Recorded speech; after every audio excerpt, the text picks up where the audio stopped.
Sam, good evening. Good evening. Good to have you on. Now, Sam, there has been speculation on social media within and outside of South Africa that there is a systematic target of white farmers in South Africa. Is there any truth to these assertions? There's no truth to such assertions. There's no systematic targeting of white farmers. If anything, what we're seeing is tension that has come to the surface as a result of years and years of structural injustice and inequality. So wherever you find poor people in proximity to wealth, they will act out.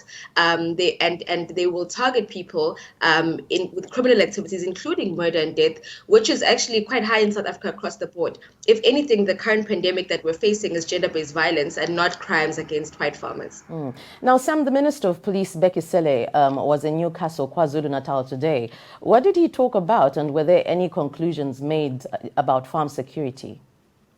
One of the things that the minister was trying to address and that came out strongly in his speech is that there needs to be a repairing of human relations in Normandien. Normandien is a rural area in northern KZN. And of course, rural areas will be the last to be transformed in terms of racial integration.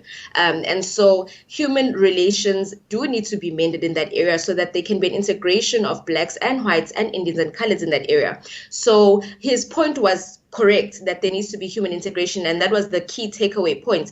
But there aren't any clear resolutions that we can be happy with and satisfied with, because key issues that are underlying this, such as land reform, are not addressed. And so government needs to step in and really speak about what land reform means for there to be actual peace and human relations that the government seeks.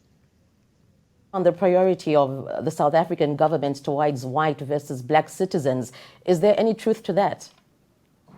Of course, there's truth to that. If you look at the statistics of how many deaths we've experienced in South Africa that are white farmers or farmer related, they're actually recorded by the minister 49 deaths in the 1 year.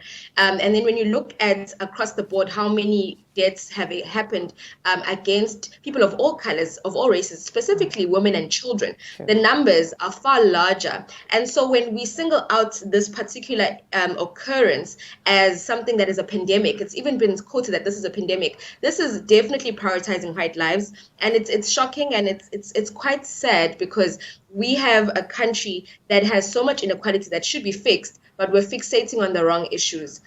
So definitely the government is prioritizing white lives, and this is a shame. All right, Sam, thank you so much for that.